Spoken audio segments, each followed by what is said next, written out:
hope you've had a great first day of the year. We started it out with some accumulating snow, not a whole lot, but you can see it especially out here in the medians and the grassy areas looking out over Grand Rapids.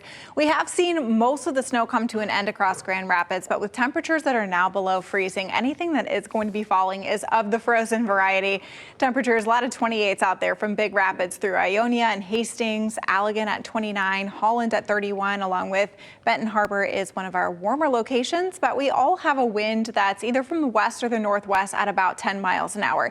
That's pulling our feels like temperatures down into the teens and 20s. And this is a lot of what it's going to be like over the course of the next week. As cold air from Canada comes in, we have favorable northwest flow and we'll continue to get lake effect snow all while it's cold and windy, leading to those nasty feels like temperatures. Over the last 24 hours, we've had a couple rounds of snow. Most of us have seen anywhere from 1 to 3 inches. Reports have been a little hard to come by, but the ones that are out there are between 2 and 2.5 inches. So thankfully, at least initially, a lot of this was only accumulating mainly on the grassy and elevated surfaces, but the roads are wet. And now that we're below freezing, they could be turning pretty icy overnight. So please be careful out there. The cold stretch, it is here and it's going to stick around. Highs are going to be in the 20s, lows in the teens, which means we're probably not even going to see those freezing temperatures for at least a week. And with the favorable flow, we are looking at potential for lake effect snow showers each day. Hastings, you just got out of a snow band. Charlotte, you're about to have this thicker band come through. There's a little bit more light flurries happening now in Hastings as well, but this is all pretty much that's left of our earlier lake effect snow, and it should continue to diminish overnight.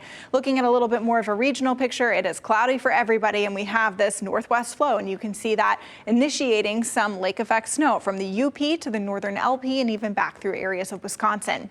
Again, it's this cold air coming in from Canada, which it's already here a little bit, but the core of that colder air won't really arrive until Friday and the weekend. That's when we'll start to see temperatures in the low 20s for the afternoon, as opposed to the low temperatures in the low 20s that we'll see tonight. So certainly cold, seeing a few areas of light flurries, but starting to diminish, and then seeing into tomorrow, mainly just some flurries around the lakeshore. We will see some snow later in the evening coming up with another system, but it's going to be a bit of a glancing blow. Many of us stay dry through the day tomorrow, so at least there's something good there. You can see by 7 o'clock, we have very little snow out there. We might redevelop a few flurries into the afternoon, but models have been pretty consistent on keeping us dry. Here's a little bit of very light snow down towards the 94 corridor, coming with a low that will be to our south. What that's going to do, though, is just re-amplify this northwest flow to give us more chances for lake effect snow through Friday and then into Saturday and Sunday as well. So although the totals aren't going to be huge, we're just going to be seeing the same thing over and over every single day. That can add up over time here, especially along the lakeshore. Maybe 2 to 4 inches there. The rest of us through Friday evening, probably 1 to 3 inches with some slightly higher totals in spots that get more of the lake effect snow. Temperatures, though, they are going to be on the cold side here. You can see lots of 20s all the way through next week. Lots of chances for lake effect snow and mornings in the teens.